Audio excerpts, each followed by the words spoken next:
veterans, but let me tell you, I spent, like Admiral Marsh was down there with me last Saturday in Mobile. We were with a group of Vietnam veterans, and we honored Vietnam veterans as they were not honored correctly when they came home years ago, and we still need to remember how they were treated at that time.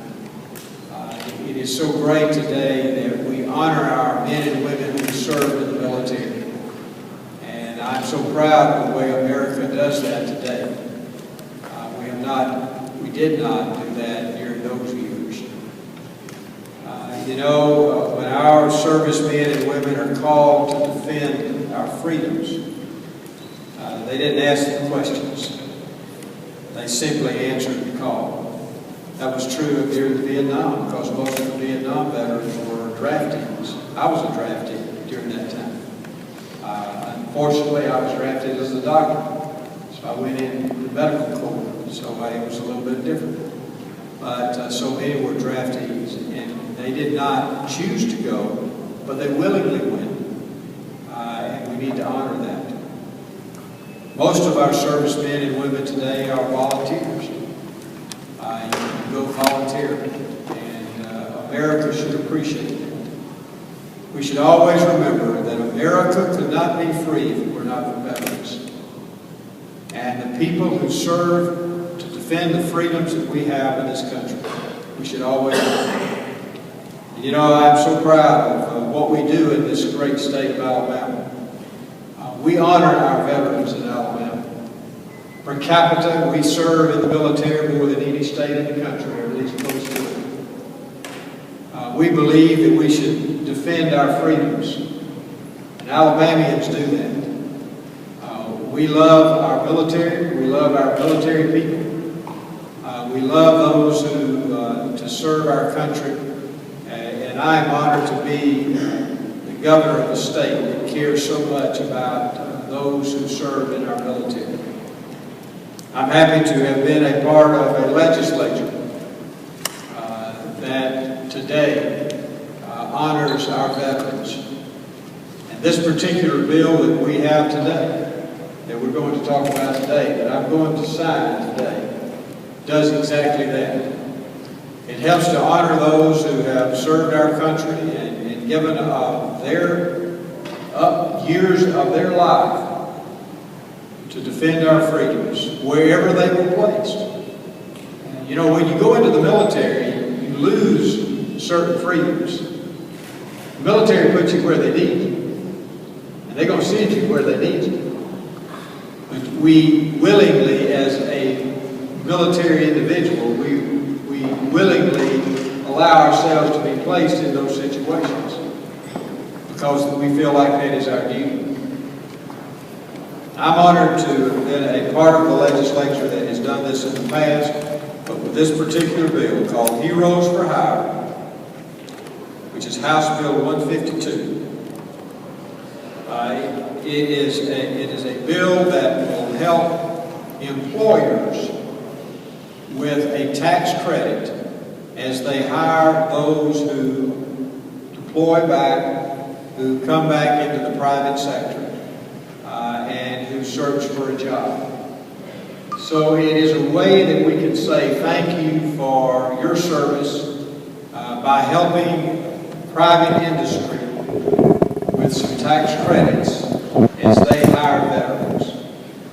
So we need to thank the companies, and I especially want to thank our service men and women that will take advantage of this. But I also want to thank our legislature because they always have our veterans. They hold them in high regard, and by doing things like this and passing this bill, I think that this is very important. I would like to now call on Pro Tem Dale Marsh. Then we will ask in this order of speaking: Representative Dwayne Bridges, Senator Tom Wadley, and our Adjutant General, Gary Smith. So, Senator Marsh. pleasure to be here, an honor to be here today. The Heroes for Hire legislation couldn't come at a better time. As we all know, the wars in Iraq and Iran, Afghanistan winding down. A lot of our military personnel will be coming home. They put their lives on the line for our state, our country, and the Heroes for Hire legislation is an opportunity to show them the appreciation for what they've done for all of us. It gives an opportunity to have a bit of a leg up coming back to the country, to our state, to find that job that they need so badly. So with that, I want to just show this reaffirms our commitment to the military, and we'll continue to work in the Senate as pro tem and with those many men and women in the Senate to do the right thing. And I'm also proud to say that we have many members of the military in the Senate who always look out, especially for issues dealing with military personnel. But I'm proud to be here today, as I said, and proud to support this legislation, and excited to see it signed by the governor today. Thank you.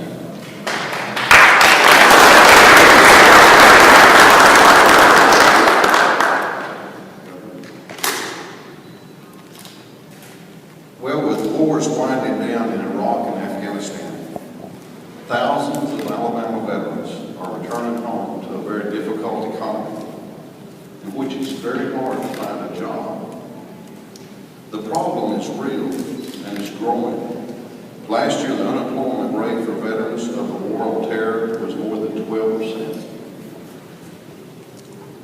That presents the state with a unique task, and that's to find a way to give returning veterans a special advantage towards finding employment. As chairman of the House Military and Veterans Affairs Committee, I take my responsibility to care for our veterans very seriously.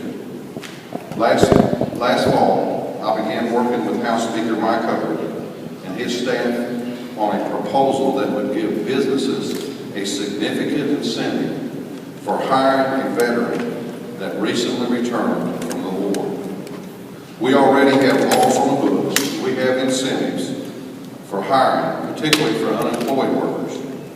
Governor, you sponsored that legislation as a member of the House of Representatives, and you have championed that as a governor, and for that I thank you.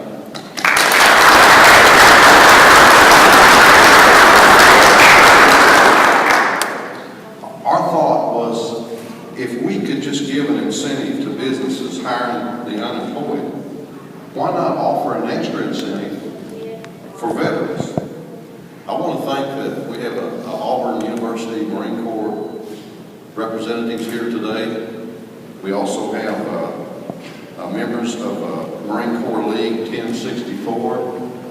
I'm a member of that league out of the Black Auburn area. We're glad that you're here with us today. But we wanted to offer these incentives for veterans. After all, many citizens out there, they need work. But those who serve on the front lines, they deserve to go to the front of the line for new jobs.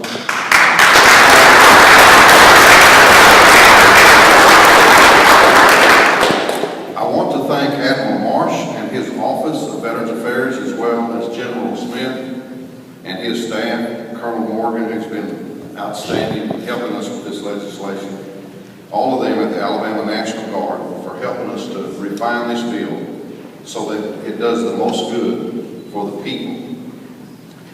I also want to thank Senator Tom Wadley and Senator Gerald Dowling for their help, and Senator Holtzclaw, who's the chairman of the Military Affairs in the Senate. Without them, this bill would not have been passed. I especially want to thank the members, and I would ask you to stand, of the Veterans and Military Affairs Committee, who also work hard to make sure that the state takes care of its active duty military personnel and our veterans. If you would stand, there are Representative Steve Klaus, Representative Ralph Howard from Greensboro, Representative David Colston from Hayneville, Representative Dickie Drake from Leeds, Representative Wayne Johnson from Ryland, Representative Barry Moore from Enterprise, and Representative Howard Sanderson from Huntsville. They serve on the military committee, and they are devoted and dedicated to helping our veterans. Thank you, gentlemen, very much for your help with this legislation. Our men and women in uniform have dedicated years of service to this country. And they- Good morning.